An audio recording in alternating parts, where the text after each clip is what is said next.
मित्रांनो नमस्कार. पंढरी पाठे यवतमाळ अपडेटमध्ये यवतमाळ शहरातील सर्व नागरिकांचं मनापासून स्वागत करतो. माझ्यासोबत यवतमाळ नगरपालिकेचे भारतीय जनता पार्टीचे उपनगराध्यक्ष माननीय दत्ताभाऊ कुलकर्णी आहेत. प्रभाग क्रमांक 26च्या नगरसेविका कर्तव्यदक्ष नगरसेविका आदरणीय कीर्तिताई राऊत आहेत आणि माननीय बालूभाऊ काळे आहेत. आणि आजचा विषय हे महाराष्ट्र जीवन प्राधिकरण कार्यालय यवतमाळ या ठिकाणी निवेदन देण्यासाठी आले होते. काय नागरिकांच्या समस्या आहेत ते आपण त्यांच्याकडनं समजून घेऊया.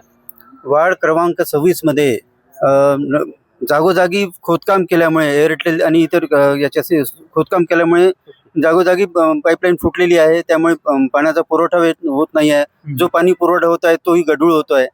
त्याच्यामुळे आणि पाणी पुरवठा जो आहे त्याचा 15-15 दिवस लोकांच्या घरी पाणी येत नाहीये. त्याच्यामुळे इथले सगळे रहिवासी अतिशय त्रस्त झालेले आहे. प्रभाग 26 मधून मी डॉक्टर चव्हाण बोलतो. एसटी कॉलनीचा अध्यक्ष आहे मी. आमच्याकडे कर्तव्यदक्ष सेविका आहेत कीर्तिताई राऊत. त्यांचं भरपूर लक्ष आहे आमच्याकडे. पण एवढ्याच आमच्याकडे पाणी पुरवठा रेग्युलर नाही आहे. जो पुरवठा करत आहे तो दूषित पाणी आहे. त्याच्यामुळे लोकांचे आरोग्य धोक्यात आलेलं आहे. म्हणून त्यांनी चांगलं पाणी आणि रेग्युलर पाणी पुरवठा करावा ही विनंती. दूषित पाण्यामुळे घरच्या लोकांची तब्येत बिघडत आहे. तेच पाणी मी व्यवहार साहेबांना प्यासाठी आणलं होतं. त्यांनी प्याण्यास नकार दिला मला. मी म्हटलं तुम्ही प्या, प्रॅक्टिकल जगा. ते मला उडवाटाची उत्तर देऊन राहिलेले आहे. तर हे योग्य नाही आहे.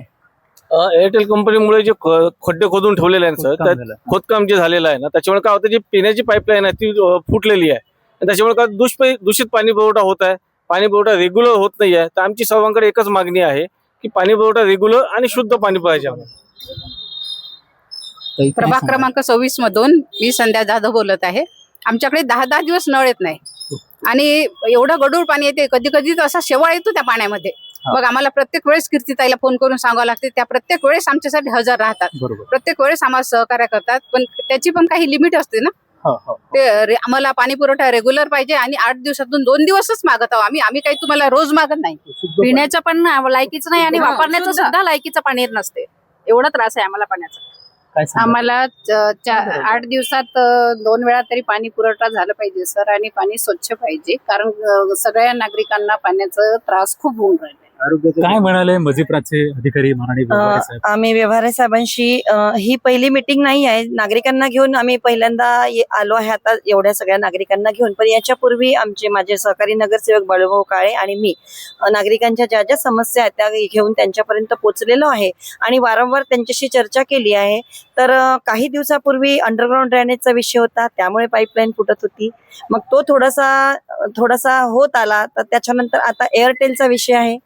ते जागोजागी अगदी यवतमाळ त्यांना सोपवून दिल्यासारखं ते वाटेल तिथे फोडून राहिले आहे. आम्हाला नगरसेवकांना कुठलीही पूर्वकल्पना न देता एअरटेल कंपनीवाले जागोजागी खड्डे करत आहे आणि त्या खड्ड्यामध्ये पाईपलाईन फुटत आहे. पाईपलाईन फुटल्यामुळे त्यात जो दूषित पाणी पुरवठा पाईपलाईन मध्ये जात आहे, पाणी घाण होत आहे आणि तोच पाणी पुरवठा आमच्या नागरिकांना मिळून राहिला. भारतीय जनता पार्टीचे नव्हे तर खऱ्या अर्थानं तुम्ही जनतेचे लोकसेवक आहात, उपनगराध्यक्ष. तुमच्याकडनं अपेक्षा यवतमाळकरांना त्याकरताच मी आलो इथे. यवतमाळ शहरामध्ये अनेक ठिकाणी एअरटेलचे काम चालू आहे आणि ते काय करतात, मशीननी पूर्ण लाईन केबल टाकायला पूर्ण लाईन खोदतात. पण ते पाहत नाही की इथे पाईप लाईन आहे की काय. पूर्णच लाईन फोडून टाकतात आणि सांगत सुद्धा नाही फुटली म्हणून. त्यामुळे लोकांना पाणी मिळून नाही राहिलं. आज 15-15 दिवस झाले पाणी बंद आहे. मी त्या झा साहेब म्हणून आहे ते एअरटेलचे, त्यांना सांगितलं. ते म्हणजे आज लगा देता, कल लगा देता. व्यवहार साहेबांना सांगितलं. आता ते इथे आले आहे. त्यांना भेटलो मी. त्यांना सांगितलं याच्यानंतर आम्ही काम करून देणार. तुमचे कर्मचारी आम्ही हकलून देऊ. वार्ड नंबर 26चाच प्रश्न नाही, हा यवतमाळातला प्रश्न आहे. संपूर्ण शहराचा. एअरटेल कंपनी काम करते आहे पण त्यांनी खड्डे खोदून ठेवले, त्याला बॅरिकेड्स लावले नाही. लोक पडतात आहे. गाय पडली त्या दिवशी आम्ही उचलली. एअरटेल कंपनी कोणतंही काम करून नाही राहिली. त्यांना फोन केले तर ते उडवडीचे उत्तर देतात आणि सगळ्या नागरिकांना याचा त्रास होत आहे. दूषित पाणी येत आहे आणि पाईप आज तागायत पाईप फुटलेले आहे, दुरुस्त केलेले नाही. मित्रांनो थांबतो. पंढरी पाठे यवतमाळ अपडेट.